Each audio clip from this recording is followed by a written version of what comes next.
Bible. It's great for the soul. Be able to hear the Word of God today and every day. To hear more, go to radiobible.org. Welcome back to True News. I'm Rick Wiles. When it became evident in 2007 that dark, sinister forces were propelling an unknown Illinois politician to run for the presidency of the United States of America, True News began to investigate and expose the unexplainable, mysterious past of Barack Hussein Obama and his close association over many years with known domestic terrorists, dangerous extremists, radicals, and communists. True News has been in the forefront of the battle to penetrate the news media blackout about Obama's true identity, such as the fact that he has operated for decades with another name, Barry Soetoro. Whatever you call this imposter in the White House, Barry Soetoro, Barack Obama, the Mac Daddy, the presidential pimp, the Chicago street hustler, he is a man without a past. People with money and clout have assisted Obama in covering up his earlier years. My guest today is a young family man, a Christian, who recently stumbled upon startling information about Barack Obama. For privacy and security purposes, I will not reveal his name or location. I will simply refer to him as Al. He is a professional debt collector. A client hired him to locate a debtor and collect the money. In the course of tracking down the debtor, he unexpectedly found Michelle Obama's name. As he pursued the connection, the trail got darker and more sinister. Now, for the record, this man, Al, voted for Barack Obama in 2008. He is not a partisan opponent of Barack Obama. He is an American citizen who is outraged that Obama lied to him and the nation about his true identity. Now, this is the first time this information has been broadcast on radio or TV. You and I are hearing it together for the first time.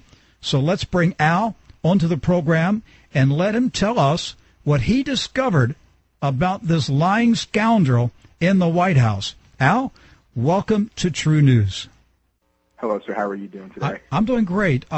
Okay, so by profession, you're a debt collector, and you were working on a case. You were trying to get information about an individual who owed money to companies, and somehow Barack Obama came into this story. Tell us how this all started. Well, yes, sir. Actually, it was on one of the nights that I actually choose, to go ahead and do my skip tracing. Because as part of my business, we have to. What's skip we tracing? Have to verify the names and addresses of our debtors. What's skip tracing? Skip tracing is a means by which we actually ascertain the location, names, addresses, verify social security numbers, verify previous addresses, verify friends, relatives, of the individuals that that we're actually skip tracing, for the debt. Okay. So the first process is to make sure that the person you are zeroing in on is the actual debtor that you want. Yes, sir. Absolutely. Okay. So you were working on another case involving another individual, and did this individual live in Washington or Chicago? What's the connection? Chicago. Chicago. Okay. Yes, sir. All right. Go ahead and pick up the story. Sure. And so what I was doing was, obviously, when I couldn't find a relative, new phone number or current phone number, for the individual, then you start backtracing, and so you start, through the software, you start hitting the database that has information for their addresses, their phone numbers, their relatives, the associates of the same address, so forth and so on, and then all of their information, is compiled and then it's pulled. We call it, pulling the data. Mm-hmm. And so when I was pulling this data off of Everett Avenue, there in Chicago, lo and behold, Michelle Obama's name pops up. And so in the middle of the night, when you're doing these things, you just really don't have time, because you kind of don't want to lose track. So I just kept on going. And now, did Michelle Obama's name come up as a neighbor of this debtor? Yes, sir. Okay. Yes, sir. Yes, sir. Back in the 90s, back in the 1990s. All right. And so anyway, so as I was finished, I clicked back, just out of curiosity, I clicked on her name, and then obviously Barack Obama pulled up, and then his alias pulled up as well, that was attached to his Social Security number. What do you mean his alias? Yes, sir. When individuals apply for anything, or sign a form, sign an application, whatever pretty much they use a name, it's associated with that address and that Social Security number. Mm-hmm. And apparently at one time, as of 2009, actually as of November 2009, the alias Bonnell Harrison J, or Harrison J. Bonnell, was actually used with Barack Obama's Social Security number and his address of 5046 South Greenwood Avenue, Chicago, Illinois, 60615. Harrison J. Burnell? Bonnell, B-O-U-N-E-L. B-O-N? B-O-U-N-E-L. Harrison J. Bonnell. Uh-huh. Or the alias Harrison J. Bonnell. I've never heard this. I thought you were going to say Barry Soetoro. No, sir. No, sir. Actually, I looked up Barry Soetoro, and I couldn't find it. It doesn't exist anymore. Okay, and what's the street address again? 5046 South Greenwood Avenue, Chicago, Illinois, 60615. And actually, at the time, I didn't even know what his home address was. So all this to me was like, hitting me, just like a brick wall. I didn't even know. This is new to me. I have never heard the name Harrison J. Bonnell. Yes, sir. Yes, sir. That was the irony. That was the first anomaly that I discovered, because it's sharing Barack Obama's Social Security number and his home address and the home phone number as well. Okay, so the Harrison J. Bonnell, it's not just that Harrison J. Bonnell is connected to the address where Michelle and Barack Obama live. You could say, okay, somewhere out there is a Harrison J. Bonnell who lived there at some time and got his mail at 5046 South Greenwood Avenue, Chicago. But you're saying that the name Harrison J. Bonnell shares the same Social Security number as Barack Hussein Obama? Yes, sir, the exact one. But because what I did was, in order to double-check these things, I have a way that I can backtrack it. And so when I took the Social Security number by itself and entered it into, my search screen, it reverted back and it pulled up Barack H. Obama, Harrison J. Bonnell, or Bonnell Harrison J. at the same time. It gave me two results for the same social. Okay, so what happened then?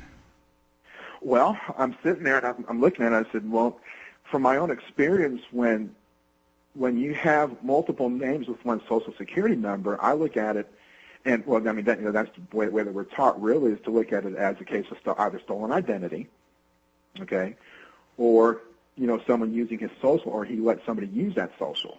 Okay, that's what I was looking at. Actually, I look at it from the standpoint of proving proving the anomaly, not taking it for granted that it existed. I had to prove it. Okay. And so when I clicked on Bonnell Harrison J's relatives, Michelle Obama pulled up. Oh, boy. Her name pulled up as a relative of Bonnell Harrison J. And it showed up with her social, her spouse's, her cell phone numbers, and the address, 5046 South Greenwood, as of October 2010.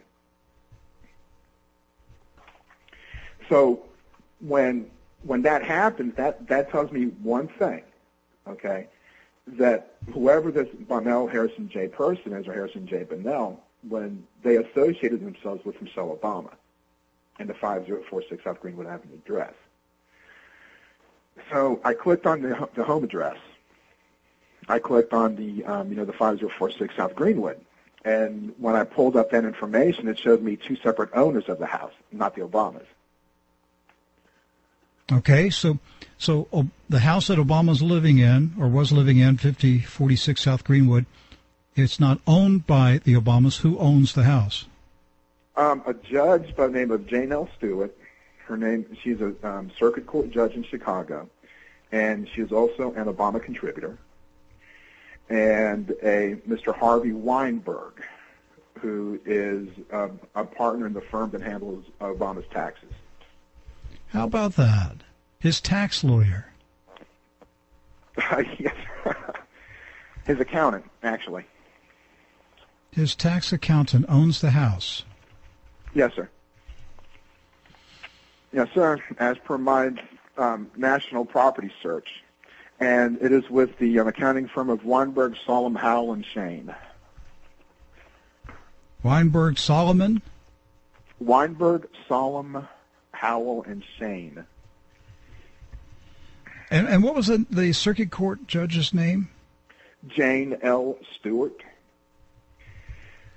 And so when I did a backtrack search on her name, I actually keyed her name into my database, and it pulled up her owning 5046 South Greenwood. And does she spell Stewart, S-T-E-W-A-R-T, or U-A-R-T? No, sir. It's S-T-U-A-R-T. Oh, okay. And she shows up at the same house?